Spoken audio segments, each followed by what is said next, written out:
గుమ్మడి సంధ్యారాణి గిరిజన స్త్రీ శిశు సంక్షేమ శాఖ మంత్రి భోగాపురం విమానాశ్రయం ప్రారంభోత్సవంలో 13,000 మంది గిరిజన విద్యార్థినులు ప్రదర్శించిన థీమ్సా నృత్యం గిన్నిస్ రికార్డు సాధించడం యావత్ ఆంధ్రప్రదేశ్ కి గర్వకారణం. ప్రధానమంత్రి శ్రీ నరేంద్ర మోడీ గారు, ముఖ్యమంత్రి శ్రీ నారా చంద్రబాబు నాయుడు గారు, ఉప ముఖ్యమంత్రి శ్రీ పవన్ కళ్యాణ్ గారు, మంత్రులు, అధికారులు గిరిజన బాలికలను అభినందించారు. అందరికీ నమస్కారం. ఆగస్టు 1వ తేదీ భోగాపురం ఎయిర్పోర్టు గౌరవ ప్రధానమంత్రి గారు, గౌరవ ముఖ్యమంత్రి గారి చేతుల మీదుగా ప్రారంభించబడింది. అందరికీ తెలిసిన విషయమే. భోగాపురం ఎయిర్పోర్టు అంత మంచి ఎయిర్పోర్ట్ కి, ఒక ఇంటర్నేషనల్ ఎయిర్పోర్ట్ కి అల్లూరి సీతారామరాజు గారి పేరు పెట్టడం అనేది మా గిరిజనులందరికీ ఎంతో గర్వకారణం. అలాగే అల్లూరి సీతారామరాజు గారి పేరు పెట్టారని గిరిజనులందరూ కూడా ఎంతో సంతోషంతో, గిరిజన బిడ్డలందరూ 13,000 మంది గిరిజన బిడ్డలు దింసా నృత్యం చేసి Guinness book of world record లో పేరు కూడా నమోదు చేసుకోవడం నిజంగా గిరిజన సమాజానికే కాదు, నిజంగా మన ఆంధ్రప్రదేశ్ లో ప్రతి ఒక్కరు కూడా అప్రిషియేట్ చేశారు. గౌరవ ప్రధానమంత్రి గారు, గౌరవ ముఖ్యమంత్రి గారు, గౌరవ ఉప ముఖ్యమంత్రి గారు, మంత్రులు, ప్రజాప్రతినిధులు చాలా అందరూ కూడా ముక్త కంఠంతో గిరిజన బిడ్డల్ని ఎంతో బ్లెస్ చేశారు.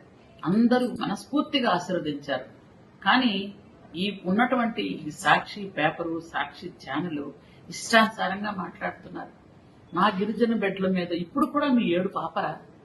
ఎందుకంటే అల్లూరి సీతారామరాజు గారు పేరు పెట్టారని ఎంతో సంతోషంతో మేము ఒక థ్యాంక్స్ చెప్పుకునే రూపంలో గిరిజన పిల్లలందరూ కూడా దింసా నృత్యం చేశారు.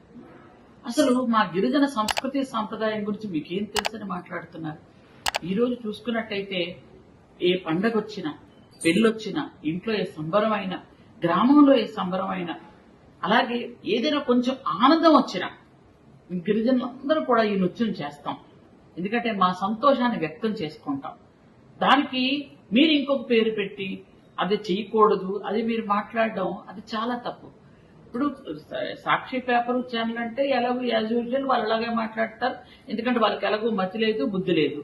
కానీ ఒక ఐఏఎస్ ఆఫీసర్ అయ్యుండి, పూర్వం ప్రభుత్వంలో పనిచేసి ఎంతో తెలివైన వాళ్ళు అయ్యుండి, ఒక ఐఏఎస్ స్థానంలో ఉండి కూడా పివి రమేష్ గారు ఇలా మాట్లాడడం నాకు చాలా బాధ అనిపించేది. ఎందుకంటే అది మా సంస్కృతి అండి, మా సంప్రదాయం.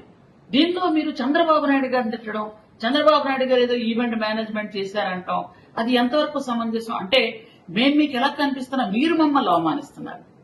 మేము సంతోషంతో మా సంతోషాన్ని వ్యక్తం చేసుకోవడానికి అల్లూరి సీతారామరాజు గారు పేరు పెట్టినందుకు ఒక ఇంటర్నేషనల్ ఎయిర్పోర్ట్ కి, అది ఎర్ర బస్సే రాదు అనే ప్లేస్ లో ఎయిర్ బస్ తీసుకొచ్చిన మా చంద్రబాబు నాయుడు గారికి, మా ప్రధానమంత్రి గారికి మేము కృతజ్ఞతలు తెలియజేసుకుంటే మమ్మల్ని మీరు అవమానిస్తున్నారు. మా దింసా నృత్యాన్ని మీరు అవమానిస్తున్నారు. మా సంతోషాన్ని, మా కోరికల్ని, మా ఆకాంక్షల్ని, మా తాలూకా సంబరాల్ని మీరు ఎందుకు చిన్న చూపు చూస్తున్నారు? ఇది చాలా తప్పు.